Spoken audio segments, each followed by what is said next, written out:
ବନ୍ଧୁଗଣ, ଦୁନିଆର ଅଲଗା ଅଲଗା ଦେଶ, ନୂଆ ନୂଆ ଜାଗା ବିଷୟରେ ଜାଣିବା ପାଇଁ କିଏ ବା ଚାହିଁନଥାଏ। ଏହା ଏଇଥିପାଇଁ ଯେ ଭାଇ ଆମକୁ ନା ବୁଲିବା ପାଇଁ ବହୁତ ଆଗ୍ରହ ହୋଇଥାଏ। ମନେକର ଆପଣ କୌଣସି ଅଲଗା ଦେଶକୁ ବୁଲିବାକୁ ଯାଇଛନ୍ତି, ଆଉ ସେଠାକାର ଲୋକ ଆପଣଙ୍କୁ ଭାରତ ବିଷୟରେ କିଛି କହିବାକୁ କୁହନ୍ତି। ଆଉ ଯଦି ଆପଣ ସେମିତି ବେଶୀ କିଛି କହିପାରୁନାହାନ୍ତି ତ କ'ଣ ହେବ? ଆପଣଙ୍କର ଅପମାନ ହୋଇଯିବ ନା। ସେଥିପାଇଁ ଭାଇ ଅନ୍ୟ ଦେଶ ବିଷୟରେ ଜାଣିବା ପୂର୍ବରୁ ଏହା ଜାଣିବା ନିହାତି ଆବଶ୍ୟକ ଯେ ଆପଣ ନିଜ ଦେଶ ବିଷୟରେ ସବୁ କିଛି ଜାଣି ନିଅନ୍ତୁ। ଏମିତିରେ ତ ବନ୍ଧୁଗଣ ଆମର ଦେଶ ଏତେ ମହାନ ଓ ବିଶାଳ ଅଟେ, ଏହା ବିଷୟରେ ପ୍ରତ୍ୟେକଟି କଥା ଜାଣିବା ପାଇଁ ବର୍ଷ ବିତିଯିବ।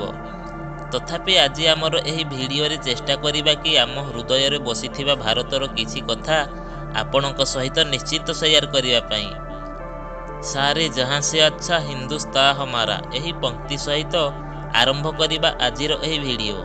ବନ୍ଧୁଗଣ, ଲୋକେ ଯେବେ ନୂଆ ନୂଆ ଜାଗା ପ୍ରାୟତଃ ବୁଲିବାକୁ ଯାଆନ୍ତି, ସେଠାକାର ଭାଷାକୁ ନେଇ କିଛି ନା କିଛି ଅସୁବିଧା ତ ସମସ୍ତଙ୍କୁ ହୋଇଥାଏ। ଅଧିକାଂଶ ଦେଶରେ 3-4ଟି ଭାଷାର ପ୍ରଚଳନ ହୋଇଥାଏ, କିନ୍ତୁ ଅବଶୋଷ ଆମ ଦେଶରେ ଏମିତି ହୋଇନଥାଏ। ସାରା ଦୁନିଆରେ ପ୍ରାୟ 8000 ଭାଷା କୁହାଯାଏ, ଯାହାକି ଏଠାରେ ଭାରତରେ ନିଜର କେବଳ 1600 ପ୍ରକାରର ଅଲଗା ଅଲଗା ଭାଷା ଅଛି। ଏହି 1600 ଭାଷା ମଧ୍ୟରୁ 122ଟି ଭାଷାକୁ ପ୍ରମୁଖ ଭାବେ ବିବେଚନା କରାଯାଏ। ବନ୍ଧୁଗଣ, କ'ଣ ଆପଣ ଜାଣିଛନ୍ତି କି ଆମ ଦେଶକୁ ଏତେ ମହାନ କାହିଁକି କୁହାଯାଏ? ଏହାର ଜବାବ ତ ବହୁତ ମିଳିବ, କିନ୍ତୁ ଯେଉଁ କଥା ଆମ ଦେଶକୁ ଅନ୍ୟଠାରୁ ଭିନ୍ନ କରାଇଥାଏ, ସିଏ ହେଲା ଏହା ଯେ ଭାରତ ଆରମ୍ଭରୁ ହିଁ ଶାନ୍ତିରେ ରହିବାକୁ ଚାହେଁ, ଆଉ ନିଜେ ଅନ୍ୟ କାହା ସହିତ ଶତ୍ରୁତା ନ କରି। କହିବାର କାରଣ ଏହା ଯେ ଭାରତ ତାର 10,000 ବର୍ଷ ଇତିହାସରେ କୌଣସି ବି ଦେଶ ଉପରେ ପ୍ରଥମେ ଆକ୍ରମଣ କରିନାହିଁ, କିନ୍ତୁ ଇତିହାସ ସାକ୍ଷୀ ଅଛି କି କେତେକ ଦେଶ ପ୍ରଥମେ ଆମ ଉପରେ ଆକ୍ରମଣ କରିଛନ୍ତି, ଆମକୁ ଲୁଣ୍ଠନ କରିଛନ୍ତି, ଆମ ଉପରେ ଅତ୍ୟାଚାର ମଧ୍ୟ କରିଛନ୍ତି। କିନ୍ତୁ ଏହାର ମାନେ ଏହା ନୁହେଁ ବନ୍ଧୁଗଣ ଯେ ଆମ ଦେଶର ଲୋକେ ଚୁପ୍ ରହିଛନ୍ତି।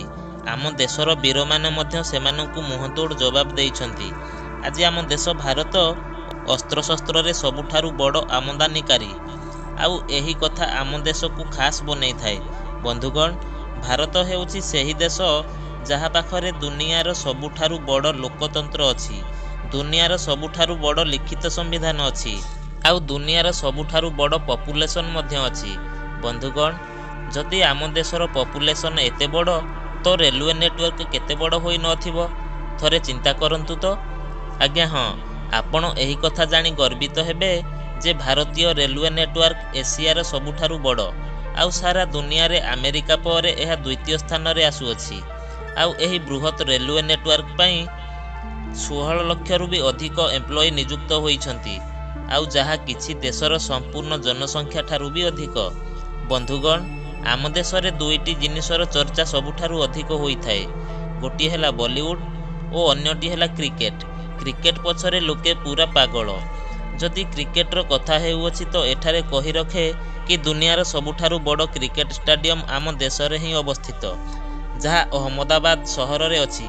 ଏହି ଷ୍ଟାଡିୟମରେ 1 ଲକ୍ଷରୁ ବି ଅଧିକ ଲୋକ ଏକାଠି ବସି ଖେଳର ଆନନ୍ଦ ନେଇପାରିବେ, ଯାହାକୁ ପ୍ରସ୍ତୁତ କରିବାରେ 700 କୋଟି ଟଙ୍କାରୁ ବି ଅଧିକ ଖର୍ଚ୍ଚ ହୋଇଅଛି। ଏହା ପୂର୍ବରୁ ଅଷ୍ଟ୍ରେଲିଆର ମେଲବୋର୍ନ କ୍ରିକେଟ୍ ଷ୍ଟାଡିୟମକୁ ହିଁ ଦୁନିଆର ସବୁଠାରୁ ବଡ଼ କ୍ରିକେଟ୍ ଷ୍ଟାଡିୟମର ଶ୍ରେୟ ଦିଆଯାଉଥିଲା। ଏହା ବ୍ୟତୀତ ସାରା ଦୁନିଆରେ ଭାରତର ନିଜର ସ୍ୱାଦିଷ୍ଟ ଖାଦ୍ୟ ପାଇଁ ମଧ୍ୟ ଖ୍ୟାତି ଅର୍ଜନ କରିଅଛି, ଆଉ ଏଇଥିପାଇଁ ଦୁନିଆର କୋଣ ଅନୁକୋଣରୁ ଲକ୍ଷ ଲକ୍ଷ ପର୍ଯ୍ୟଟକ ସାରା ବର୍ଷ ଏଠାକୁ କେବଳ ଖାଦ୍ୟପାନର ସ୍ୱାଦ ନେବାକୁ ହିଁ ଆସିଥାନ୍ତି। ବନ୍ଧୁଗଣ, ଶିକ୍ଷାକୁ ନେଇ ଆରମ୍ଭରୁ ଆମ ଦେଶ କେତେ ଆଗରେ ଏହା ତ ଆପଣ ଜାଣିଛନ୍ତି। ପ୍ରାଚୀନ ଭାରତରେ ଜ୍ଞାନର 3ଟି କେନ୍ଦ୍ର ଥିଲା, ଯାହା ତକ୍ଷଶିଳା, ନାଳନ୍ଦା ଓ ବିକ୍ରମଶିଳା ନାମରେ ଖ୍ୟାତ।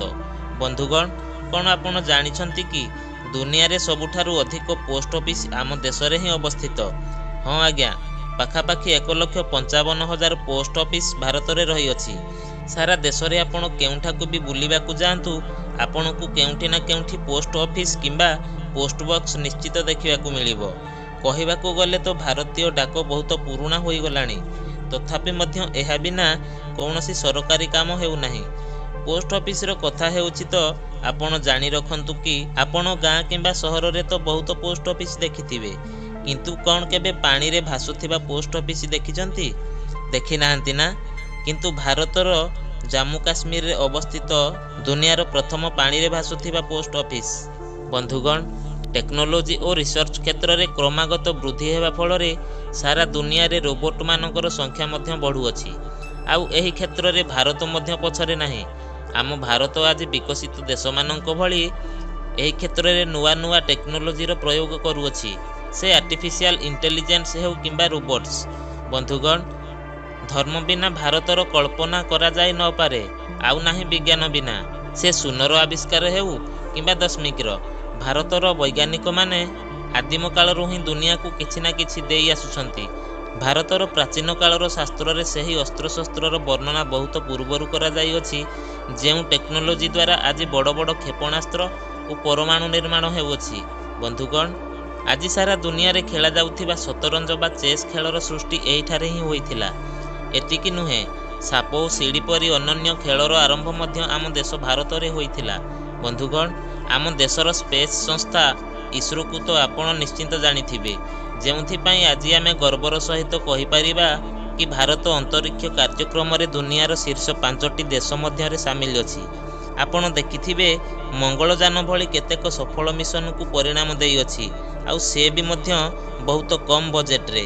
ଏହିପରି ଭାରତ ଦୁନିଆର ପ୍ରଥମ ଦେଶ, ଯିଏକି ତାର ପ୍ରଥମ ପ୍ରୟାସରେ ହିଁ ମଙ୍ଗଳ ଗ୍ରହକୁ ଯାନ ପଠାଇ ପାରିଥିଲା। ଆଉ ଗୋଟିଏ କଥା ହେଲା, ଚନ୍ଦ୍ରମାରେ ପ୍ରଥମେ ଜଳର ସନ୍ଧାନ ଆମ ଦେଶ ଭାରତ ହିଁ କରିଥିଲା। ବନ୍ଧୁଗଣ, ଆପଣ ଦେଖିଥିବେ, ଯେବେ ବି ଆମେ କୌଣସି ଜିନିଷ କ୍ରୟ କରିଥାନ୍ତି, ଏଥିରେ MRP ଲେଖା ହୋଇଥାଏ, ଯାହା ସାଧାରଣତଃ ଜିନିଷର ମୂଲ୍ୟକୁ ଦର୍ଶାଇଥାଏ। କିନ୍ତୁ ବୋଧହୁଏ ଆପଣଙ୍କୁ ଜଣା ନଥିବ କି ଭାରତ ଦୁନିଆର ଏକୁଟିଆ ଏମିତି ଦେଶ ଯେଉଁଠାରେ କୌଣସି ଜିନିଷ ଉପରେ ତାର MRP ଲେଖା ହୋଇଥାଏ।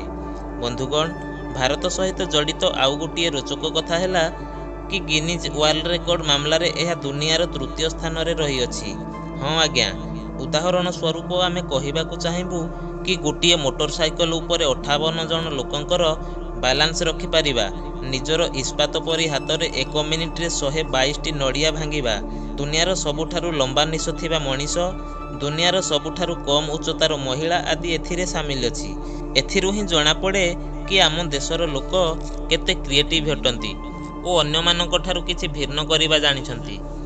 ଭାରତ ସହିତ ଜଡ଼ିତ କେତେକ ୟୁନିକ୍ ୱାର୍ଲ୍ଡ ରେକର୍ଡ ମଧ୍ୟ ଅଛି, ଯେମିତିକି ଦୁନିଆର ସବୁଠାରୁ ଉଚ୍ଚା ମୂର୍ତ୍ତି ଓ ଦୁନିଆର ସବୁଠାରୁ ବଡ଼ ପକ୍ଷୀର ମୂର୍ତ୍ତି ମଧ୍ୟ ଆମ ଦେଶ ଭାରତରେ ଅଛି। ଏହା ହେଉଛି କେରଳର କୋଲମ ଜିଲ୍ଲାରେ ଜଟାୟୁର ପ୍ରତିମା, ଯାହା ପ୍ରାୟତଃ 30,000 ସ୍କୋୟାର ଫୁଟ କ୍ଷେତ୍ରରେ ବ୍ୟାପିଅଛି। ବନ୍ଧୁଗଣ, ଆମେ ଖାଉଥିବା ଖାଦ୍ୟରେ ବିଭିନ୍ନ ପ୍ରକାରର ମସଲା ବ୍ୟବହାର କରୁଅଛେ। ଖାଦ୍ୟର ସ୍ୱାଦ ବଢ଼ାଇଥାଏ ଏହି ମସଲା। ଏହିଠାରେ କହି ରଖେ କି ଦୁନିଆର ସବୁଠାରୁ ଅଧିକ ମସଲା ଉତ୍ପାଦନ ଭାରତରେ ହିଁ ହୋଇଥାଏ। ହଁ ଆଜ୍ଞା, ସାରା ଦୁନିଆର 70% ମସଲା ଭାରତରୁ ହିଁ ଆସିଥାଏ। ଆଉ ଗୋଟିଏ କଥା ହେଲା କି ସାରା ଦୁନିଆରେ ସବୁଠାରୁ ଅଧିକ କଦଳୀ ମଧ୍ୟ ଭାରତରୁ ଆସିଥାଏ। ନିଜର ମସଲା ବ୍ୟତୀତ ଚା ପାଇଁ ମଧ୍ୟ ଭାରତ ସାରା ଦୁନିଆରେ ପ୍ରସିଦ୍ଧି ଲାଭ କରିଅଛି। ଆମ ଭାରତୀୟଙ୍କର ପ୍ରତ୍ୟେକ ଦିନର ଆରମ୍ଭ ହୁଏ ଗୋଟିଏ କପ୍ ଚା'ରୁ। ଯଦି ଆପଣ ଚା'କୁ ଏତେ ଭଲ ପାଉଛନ୍ତି, ତ ଦାର୍ଜିଲିଂ ଓ ଆସାମର ଚା ବିଷୟରେ ତ ଆପଣଙ୍କୁ ନିଶ୍ଚିନ୍ତ ଜଣାଥିବ। ତ ବନ୍ଧୁଗଣ, ଏହା ଥିଲା କିଛି କଥା ଯାହା ଆମ ଦେଶ ଭାରତ ସହିତ ଜଡ଼ିତ। ବନ୍ଧୁଗଣ, ଏମିତି ଅନେକ କଥା ଆହୁରି ମଧ୍ୟ ଅଛି ଆମ ଭାରତ ସହିତ ଜଡ଼ିତ, ଯାହା ଗୋଟିଏ ଭିଡ଼ିଓରେ ଜଣାଇବା ବହୁତ କଠିନ। ଭାରତର ସୌନ୍ଦର୍ଯ୍ୟତା, ଆକର୍ଷଣୀୟ ପର୍ଯ୍ୟଟନ ସ୍ଥଳ, ମେଗା ପ୍ରୋଜେକ୍ଟସ୍ ଭଳି ଏମିତି ଅଗଣିତ ଜିନିଷ ବିଷୟରେ ଆପଣଙ୍କୁ ଜଣାଇବୁ ଆଗାମୀ ସମୟରେ। ଯଦି ଆପଣ ମଧ୍ୟ ଗର୍ବିତ ଜଣେ ଭାରତୀୟ ହୋଇଥିବାରୁ ତ କମେଣ୍ଟ ବକ୍ସରେ ଲେଖନ୍ତୁ ଜୟ ହିନ୍ଦ। ଆଶା କରେ କି ବନ୍ଧୁଗଣ, ଆମର ଏହି ଭିଡ଼ିଓ ଆପଣଙ୍କୁ ନିଶ୍ଚିନ୍ତ ଭଲ ଲାଗିଥିବ। ଆଉ ଯଦି ଏହି ଭିଡ଼ିଓ ଆପଣଙ୍କୁ ଭଲ ଲାଗିଥାଏ ତ ଗୋଟିଏ ଲାଇକ୍ ଓ ସେୟାର କରି, ଯଦି ଏପର୍ଯ୍ୟନ୍ତ ଆମର ଚ୍ୟାନେଲକୁ ସବସ୍କ୍ରାଇବ୍ କରିନାହାନ୍ତି କିମ୍ବା ଚ୍ୟାନେଲକୁ ନୂଆ ଆସିଛନ୍ତି ତ ସବସ୍କ୍ରାଇବ୍ କରି ଅଲ୍ ନୋଟିଫିକେସନକୁ ପ୍ରେସ୍ କରନ୍ତୁ। ଆଜି ପାଇଁ ଏତିକି। ଭିଡ଼ିଓକୁ ଶେଷ ପର୍ଯ୍ୟନ୍ତ ଦେଖିଥିବାରୁ ଧନ୍ୟବାଦ। ଜୟ ହିନ୍ଦ।